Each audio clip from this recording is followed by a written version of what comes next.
बिस्मिल्लाहिर्रहमानिर्रहीम। अस्सलाम वालेकुम। मेरे चैनल सफ़र और ज़फ़र में आप सबको खुश आमदीद। तो जनाब, एक नए ट्रिप के साथ आपकी खिदमत में हाजिर हूँ। इस वक्त मैं मौजूद हूँ यूके के फेमस पोर्ट डोवर पे।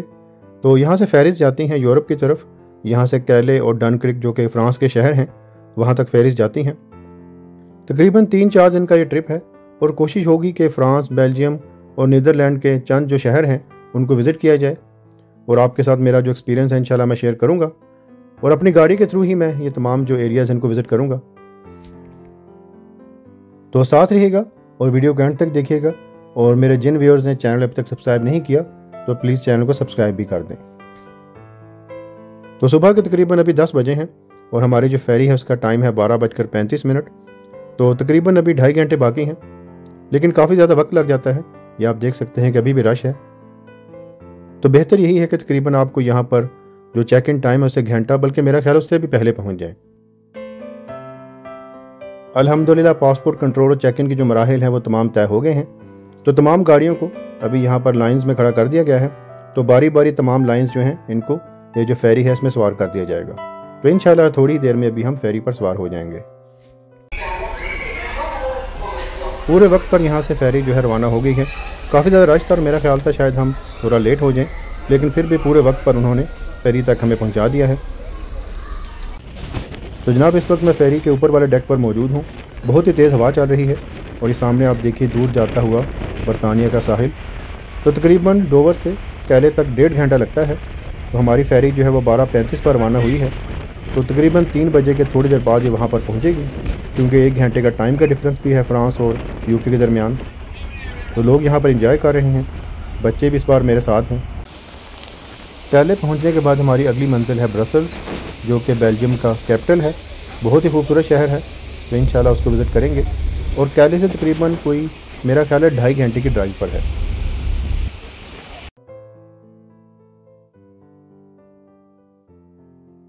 होटल में मैंने अभी चेक इन कर लिया है। तो आपको जो ये होटल का रूम है ये भी दिखा देते हैं। तो अंदर दाखिल होते ही साथ में ये टॉयलेट है। तो काफ़ी साफ़ सुथरा टॉयलेट है।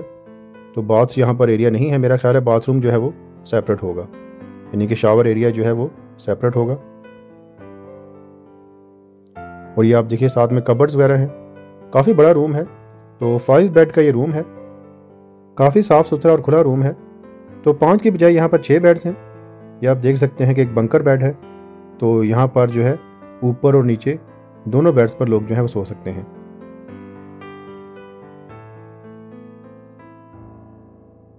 और ये देखिए बाकी एक डबल बेड है और साथ में ये दीवार के साथ 2 सिंगल बेड्स हैं। फ्लैट स्क्रीन यहाँ पर टेलीविज़न है।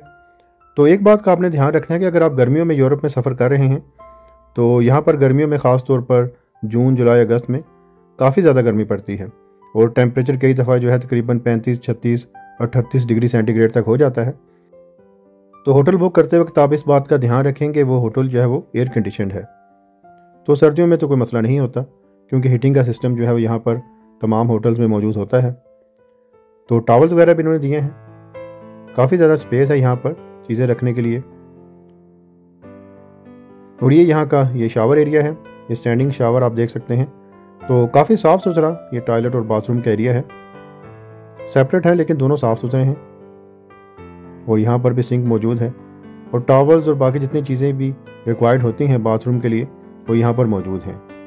अच्छी बात यह है कि ये जो होटल है ये ब्रसल्स के सिटी सेंटर से थोड़े ही फासले पर है। तो अभी थोड़ा रेस्ट करते हैं और इंशाल्लाह फिर बाहर निकलेंगे और ब्रसल्स को एक्सप्लोर करते हैं। तो ये है जनाब ब्रसल्स का फ़र्स्ट लुक। तो होटल में थोड़ा रेस्ट करने के बाद अभी बाहर निकले हैं। तो ये जो एरिया है दिखने में तो लग रहा है कि यहाँ पर ज़्यादातर जो है वो अरब कम्युनिटी आबाद है। काफ़ी ज़्यादा यहाँ पर हलाल शॉप्स हैं, रेस्टोरेंट्स वगैरह हैं। काफ़ी बारौनक इलाका है। तो यहाँ से थोड़े फासले पर द ग्रैंड प्लेस है जहाँ पर अभी हम जा रहे हैं।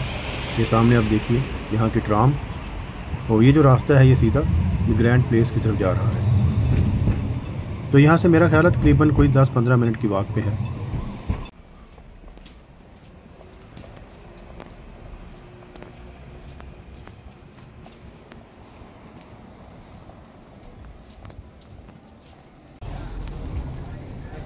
सूरज गुरूब होने में अभी थोड़ा वक्त बाकी है, तो इंशाल्लाह हम जो सूरज की रोशनी में ही ये ग्रैंड प्लेस जो है और इसके इर्द के जो एरियाज़ हैं उनको एक्सप्लोर कर लेंगे। तो गलियों से गुजरते हुए अभी हम एक रोड पर पहुंचे हैं।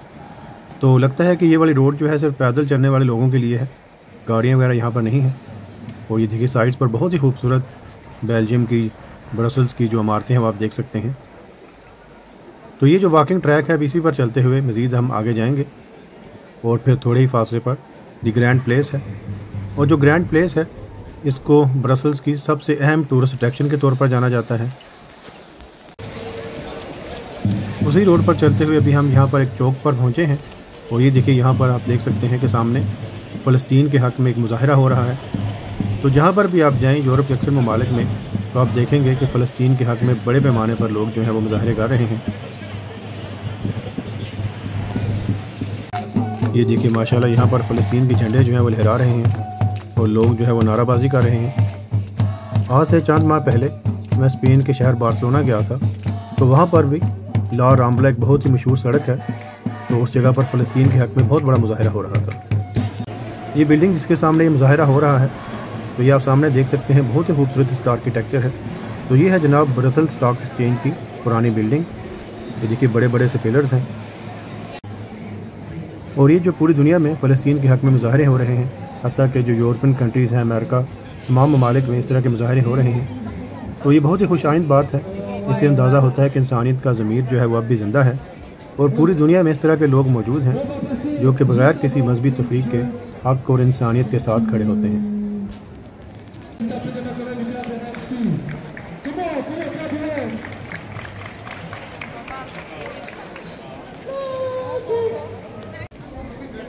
बेल्जियम अपनी चॉकलेट की प्रोडक्ट्स की वजह से पूरी दुनिया में मशहूर है। तो यहाँ पर भी आप देख सकते हैं कि चॉकलेट शॉप्स मौजूद हैं। तो थोड़ी देर में अभी हम जो ग्रैंड प्लेस है वहाँ तक पहुँचने वाले हैं। के साथ में आप देखिए दोनों जानिब जो है वो सोवेनियर शॉप्स हैं, चॉकलेट शॉप्स हैं। इसके अलावा यहाँ के जो वेफल्स हैं वो भी काफ़ी फेमस हैं।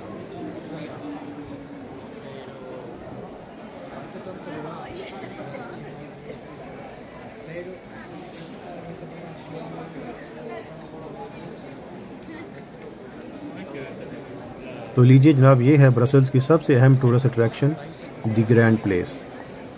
बहुत ही खूबसूरत जगह है और ये आप देख सकते हैं बहुत बड़ी तादाद में टूरिस्ट जो है यहाँ पर मौजूद हैं। ग्रैंड प्लेस को ग्रैंड स्क्वायर भी कहते हैं। तो ये एक बड़ा सा एक चौक है, खुला सा एरिया है और फिर चारों तरफ बहुत ही खूबसूरत सी इमारतें मौजूद हैं।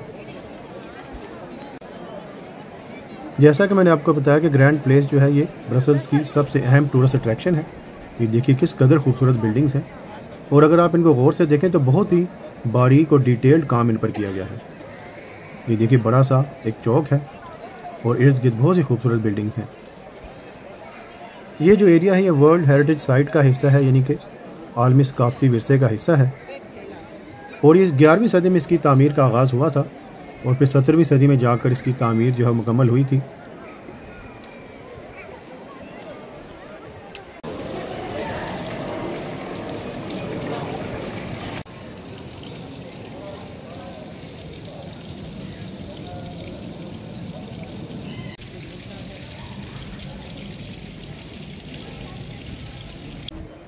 ये देखिए जनाब, यहाँ पर एक बग्गी चल रही है और सबसे दिलचस्प बात यह है कि ये बगैर घोड़ों के बग्गी है। ये आप देख सकते हैं कि इसके सामने घोड़े नहीं हैं। ग्रैंड प्लेस से थोड़े फासले पर एक बहुत ही दिलचस्प ये टूरिस्ट अट्रैक्शन है। ये एक बच्चा है जो कि पेशाब कर रहा है और फिर इससे जुड़ी एक कहानी है। कहते हैं कि दुश्मन के ज़माने में शहर की दीवारों को तबाह करने लगा था बारूद से। उन्होंने बारूद बिछाया हुआ था और ये बच्चा वहाँ से गुजरा, तो इसने उस बारूद पर पेशाब कर दिया, जिसकी वजह से वो धमाका नहीं हो सका, वो शहर जो है वो बच गया। बेल्जियम के वेफल्स बहुत ही मशहूर हैं और यहाँ पर जगह जगह जो है वेफल्स की शॉप्स हैं।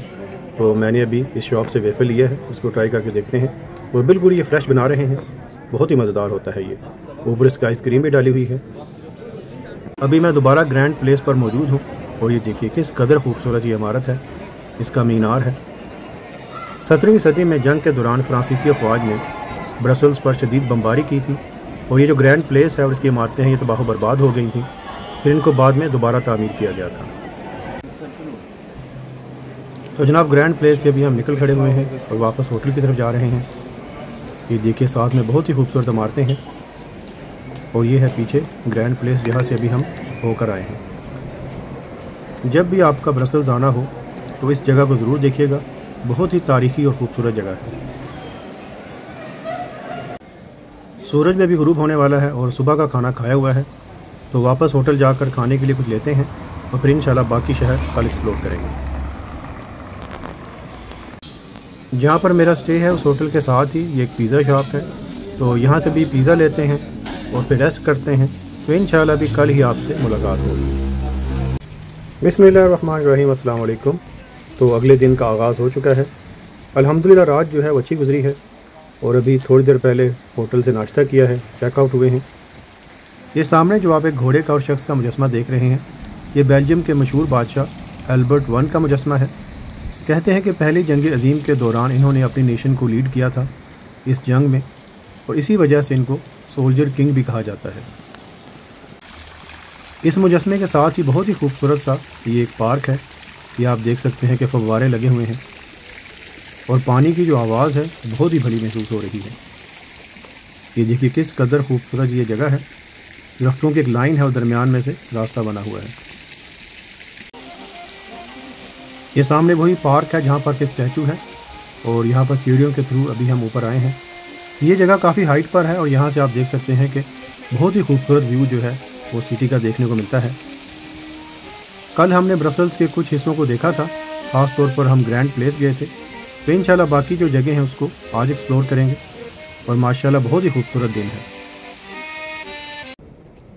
ये जो एरिया है यहाँ पर सरकारी इमारतें हैं, म्यूज़ियम्स वगैरह हैं। ये आप देखिए बहुत ही खूबसूरत इमारतें हैं यहाँ पर। थोड़े ही फासले पर आगे यहाँ का जो शाही महल है वो मौजूद है, लेकिन थोड़ा फासले पर है, तो इंशाल्लाह वहाँ पर गाड़ी के थ्रू ही जाएंगे। अभी मैं ब्रसल्स के एक और अहम टूरिस्ट अट्रैक्शन पर मौजूद हूँ।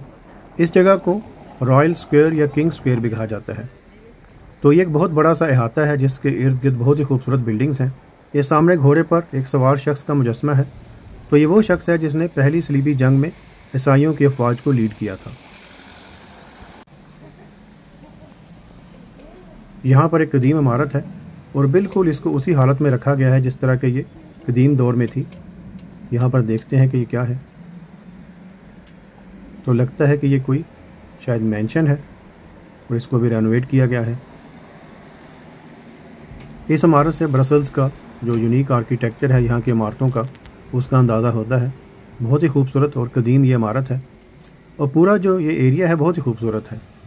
जगह जगह पर मुख्तलिफ़ किस्म के यहाँ पर आप कह सकते हैं कि म्यूज़ियम्स वगैरह हैं, कदीम इमारतें हैं।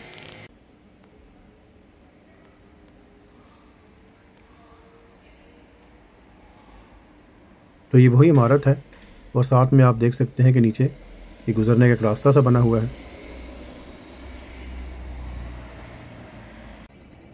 काफ़ी ये शहर का अहम इलाका है, मुख्तलिफ यहाँ पर बैंक्स वगैरह हैं। तो थोड़े ही फासले पर यहाँ पर ब्रसल्स का मशहूर कैथेड्रल है, तो अभी हम उसी तरफ जा रहे हैं। ये मशहूर फ्रेंच बैंक BNP पाराबा की इमारत है। तो बहुत ही मुनफरद और ख़ूबसूरत स्टाइल की इमारत थी, तो देखने में मुझे बहुत अच्छी लगी थी। मैंने सोचा इसको भी कैप्चर कर लूँ। तो यहाँ से अभी चर्च की तरफ चलते हैं और वैसे तो बेशुमार यहाँ पर बिल्डिंग्स हैं जो कि देखने के लायक हैं। ये सामने आप देख सकते हैं कि थोड़े ही फासले पर ब्रसल्स का जो मशहूर कैथेड्रल है उसकी इमारत है और रॉयल स्क्वायर जहाँ से अभी मैं होकर आया हूँ उससे ये थोड़े ही फासले पर है। तो ये देखिए जनाब, ये है यहाँ का मशहूर ब्रसल्स का कैथेड्रल और ये बेल्जियम का एक सेंट्रल कैथेड्रल है और बिल्कुल उसको वही मकाम हासिल है जो कि बरतानिया में आप कह सकते हैं कि वेस्टमिनिस्टर एबे को हासिल है। तो यहाँ पर जो शाही ख़ानदान के अफराद हैं उनकी शादियाँ वगैरह होती हैं और दीगर जो तकरीबात हैं वो यहाँ पर होती हैं। वही दरवाज़ा इसका खुला ही है और वैसे आज इतवार है, तो यहाँ पर इतवार के दिन जिस तरह के ईसाई अपनी इबादत वगैरह करते हैं, तो यहाँ पर इबादत का सिलसिला मेरा ख्याल है उनका जारी है। बहुत ही खूबसूरत चर्च का आर्किटेक्चर है, बिल्कुल जिस तरह के टिपिकल चर्चेज़ वगैरह होते हैं उसी तरह की इसकी बिल्डिंग है। तो अभी इनकी जो इबादत है उनका सिलसिला जारी है।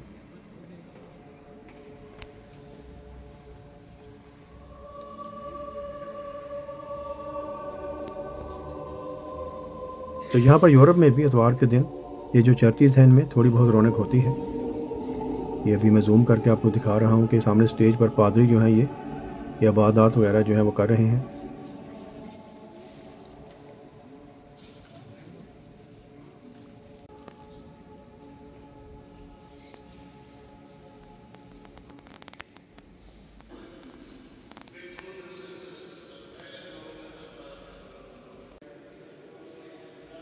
तो यहाँ पर मुख्तलिफ मुजस्मे वगैरह बने हुए हैं और फिर इनकी जो मजहबी रवायात हैं उनसे मुतल्लिका ये मुजस्मे हैं, तस्वीर हैं। और ख़ास तौर पर ये जो चर्चिज़ की ये खिड़कियाँ होती हैं, इनके शीशों पर बहुत ही खूबसूरत डिज़ाइंस और तस्वीर वगैरह बनी होती हैं।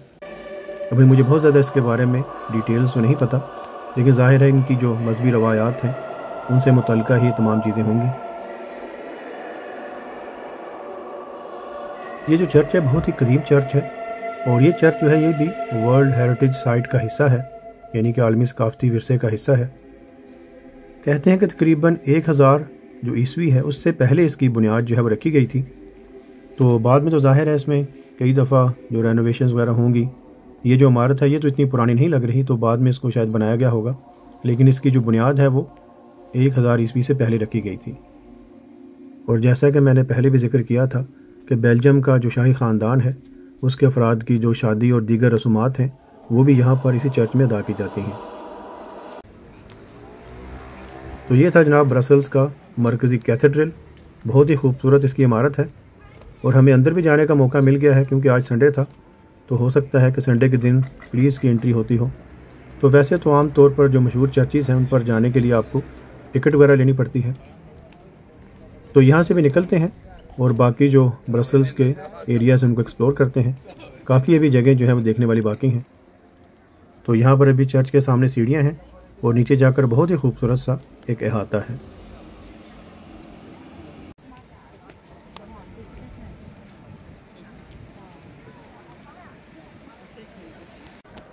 अभी हम वॉक करते हुए ब्रसल्स का जो सेंट्रल स्टेशन है तो वहाँ तक पहुँच चुके हैं। ये सामने आप इसकी इमारत देख सकते हैं। तो यहाँ से यूरोप के जो दीगर शहर हैं वहाँ तक ट्रेन्स जाती हैं। तो अभी अंदर जाकर भी इसे देखते हैं। तो ये बाहर आप देखिए बड़ा सा एक ये व्हील सा बनाया हुआ है, एक सर्कल सा बनाया हुआ है ऊपर, और साथ में बहुत ही खूबसूरत बिल्डिंग्स हैं। ये देखिए जनाब, ये है सामने ब्रसल्स का सेंट्रल ट्रेन स्टेशन। तो ये देखें जनाब अंदर से स्टेशन की इमारत बहुत ही खूबसूरत और मॉडर्न इमारत है। तो 1952 में इसकी तामीर जो है वो मुकम्मल हुई थी। उसके बाद कई बार इसको रेनोवेट किया गया है। तो यहाँ से यूरोप के जो दीगर ममालिक हैं और इसके अलावा जो बेल्जियम के शहर हैं वहाँ तक ट्रेन्स जाती हैं।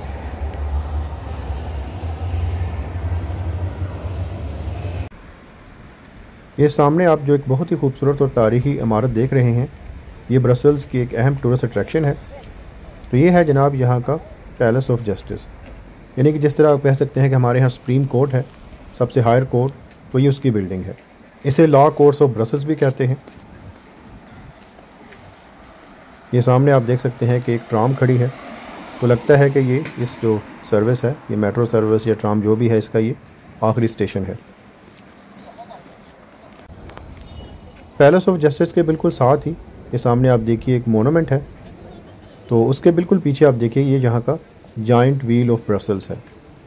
तो बिल्कुल जिस तरह के लंदन में लंदन आए हैं और भी दीगर शहरों में इस तरह के व्हील्स मौजूद हैं। तो इस पर सवार होकर पूरा जो ब्रसल्स शहर है उसके आप बहुत ही खूबसूरत व्यूज़ देख सकते हैं। ये सामने आप देखिए मोनूमेंट है और बिल्कुल उसके साथ में ये जाइंट व्हील है।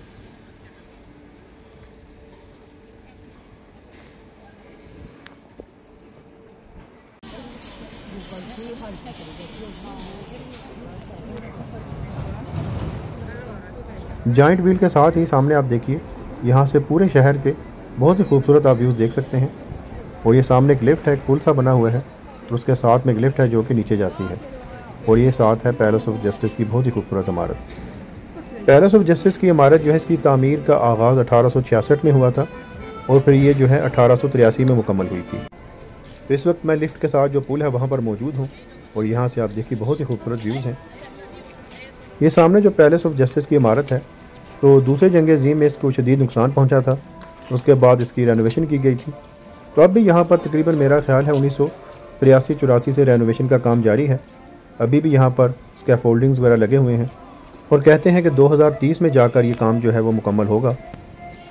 तो जब ये तामीर की गई थी तो इसको दुनिया की सबसे बड़ी इमारत के तौर पर जाना जाता था। तो ये आप देखिए गाड़ी इशारे पर रुकी है और सामने एक मर्द और औरत जो है ये आए हैं। इन्होंने सीढ़ी लगाकर यहाँ पर कुछ करतब वगैरह दिखाए हैं और अभी ये लोगों से पैसे तलब करेंगे। इस वक्त मैं मौजूद हूँ ब्रसल्स की एक और अहम टूरिस्ट अट्रैक्शन पे। तो ये है जनाब रॉयल पैलेस ऑफ ब्रसल्स। तो बेल्जियम का जो शाही ख़ानदान है तो ये उसकी रहायशगाह है। तो बरतानिया की तरह बेल्जियम जो है यहाँ पर भी जो मतलब हेड ऑफ़ द स्टेट है वो एक शाही ख़ानदान ही है। तो बरतानिया की तरह यहाँ पर भी बादशाहत है, लेकिन ये जो बादशाह होता है वो शाही ख़ानदान होता है, इनकी बहुत ज़्यादा पावर्स नहीं है। तो ये सामने आप महल देख सकते हैं। इस महल की तामीर का आगाज़ 1783 में हुआ था, लेकिन बाद में कई दफ़ा इसमें जो रेनोवेशंस और एडिशंस हैं वो की गई हैं। और फिर बिल्कुल इसके सामने ये ब्रसल्स पार्क है, जो कि ब्रसल्स का सबसे बड़ा पार्क है। ये देखिए बहुत ही खूबसूरत इसकी इमारत है। सामने बड़ा सा सहन है और पीछे फिर इसकी बिल्डिंग है। तो कुछ जो इसके हिस्से हैं वो मॉडर्न हैं और कुछ जो है वो ज़्यादा पुराने हैं। अगर आपने बकिंगम पैलेस देखा हो, जो कि लंदन में वाक़ है और बरतानवी शाही ख़ानदान की वो रिहाइशगाह है, तो उसके जो बाहर वाले गेट्स हैं वो काफ़ी हद तक इससे मिलते हैं। ये आप देख सकते हैं कि उसी तरह के गेट्स हैं और फिर पीछे वसी और ईज़ एक सहन है। तो ये थे जनाब ब्रसल्स की चंद अहम टूरिस्ट अट्रैक्शंस। तो यहाँ से अभी हम निकलेंगे और फिर हमने यहाँ से ड्राइव करके जाना है एम्स्टर्डम। तकरीबन वो 3 घंटे के फासले पर है। उम्मीद है मेरी ये ब्रसल्स की वीडियो आपको पसंद आई होगी। जिन व्यूअर्स ने मेरा चैनल अभी तक सब्सक्राइब नहीं किया तो प्लीज़ चैनल को सब्सक्राइब कर दें और बेल आइकन का बटन भी दबा दें ताकि आपको नए वीडियोज़ के नोटिफिकेशन मिलते रहें। इंशाल्लाह अगली वीडियो में फिर आपसे मुलाकात होगी। तब तक के लिए खुदा हाफिज़। अस्सलामु अलैकुम।